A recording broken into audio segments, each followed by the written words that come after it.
اس پتھر میں حضرت ابراہیم علیہ السلام کے قدموں کے نشان اسلام کے ابتدائی دور تک باقی تھے۔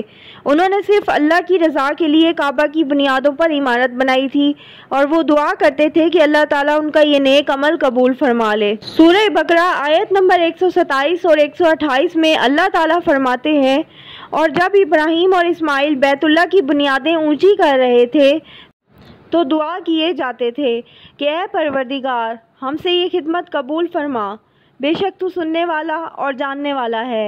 اے پروردگار، ہم کو اپنا فرما بردار بنائے رکھنا اور ہماری اولاد میں سے بھی ایک گروہ کو اپنا مطیع بناتے رہنا۔ اے پروردگار، ہمیں ہمارے طریقے عبادت بتا اور ہمارے حال پر رحم کے ساتھ توجہ فرما، بے شک تو توجہ فرمانے والا مہربان ہے۔ حضرت ابراہیم علیہ السلام نے بے آب و گیا وادی میں واقع مقدس ترین مقام پر مقدس ترین مسجد تعمیر کر دی اور وہاں بسنے والوں کے لیے برکت کی دعا فرمائی اور یہ دعا کی کہ انہیں کھانے کو پھل ملیں، حالانکہ وہاں پانی بہت کم تھا، درخت، کھیتی اور پھل موجود نہ تھے، اور یہ بھی دعا کی کہ وہ اس مقام کو حرم، قابل احترام مقام اور امن و امان کا گہوارہ بنا دیں۔ اللہ تعالیٰ نے آپ کی دعا قبول فرمائی اور آپ نے جو کچھ مانگا تھا اس نے عطا فرمایا۔ حضرت ابراہیم علیہ السلام نے ایک اور عظیم دعا کی کہ اللہ تعالیٰ ان میں انہی سے یعنی ان کے جنس سے اور ان کی فصیح و بلیغ اور خالص زبان بولنے والا رسول مبعوث فرما، تاکہ دونوں طرح کی نعمتیں مکمل طور پر حاصل ہو جائیں، یعنی دنیا کی نعمت بھی اور دین کی نعمت بھی، دنیا کی سعادت بھی اور آخرت کی سعادت بھی۔ اللہ تعالیٰ نے یہ دعا بھی قبول فرمائی اور ایک رسول مبعوث فرمایا۔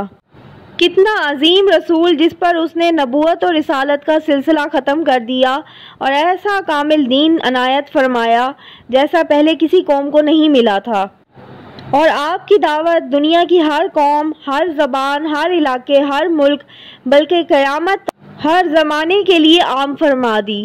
یہ چیز بھی رسول اللہ صلی اللہ علیہ وآلہ وسلم کا ایک خصوصی شرف ہے جو کسی اور نبی کو حاصل نہیں ہوا۔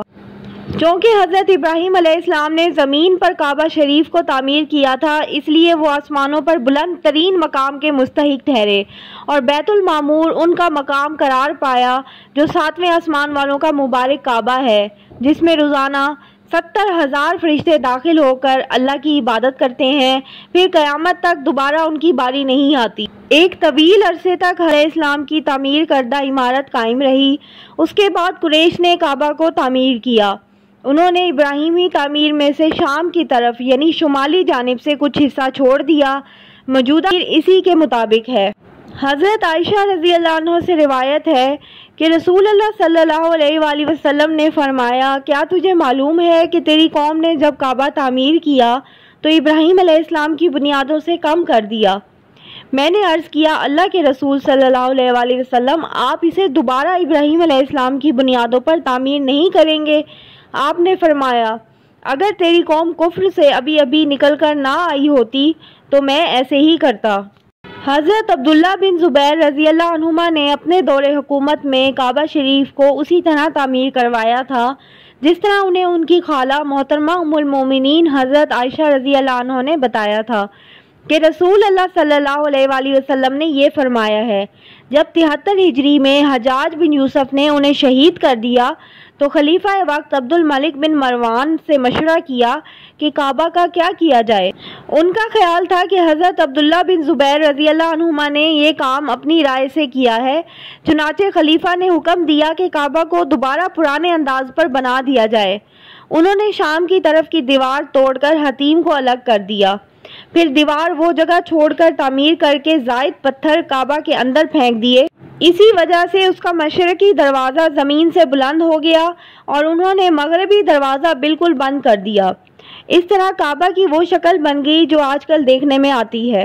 بعد میں انہیں معلوم ہوا کہ حضرت عبداللہ بن زبیر رضی اللہ عنہما نے واقعی حضرت عائشہ رضی اللہ عنہا کی حدیث سنانے کی وجہ سے کعبہ کو اس انداز سے تعمیر کیا تھا۔ تب انہیں بہت افسوس ہوا۔ جب خلیفہ منصور کے بیٹے خلیفہ مہدی کا دور حکومت تھا تو اس نے امام مالک رحمہ اللہ سے مشورہ کیا کہ کعبہ کی عمارت اس طرح بنا دی جائے جس طرح حضرت عبداللہ بن زبیر نے بنائی تھی۔ امام مالک نے فرمایا، مجھے خطرہ ہے کہ بادشاہ اسے کھیل نہ بنا لیں، یعنی جب کوئی نیا بادشاہ آئے گا وہ اسے اپنی مرضی کے مطابق تعمیر کرنے کی کوشش کرے گا۔ چنانچہ عمارت اسی طرح رہ گئی جس طرح آج کل موجود ہے۔ یہ تھی میری آج کی ویڈیو۔ امید کرتی ہوں آپ کو ویڈیو بہت پسند آئی ہوگی۔ اگر آپ کو ویڈیو اچھی لگتی ہے تو میرے چینل کو لائک کریں، سبسکرائب کریں اور شیئر کریں۔ اللہ حافظ۔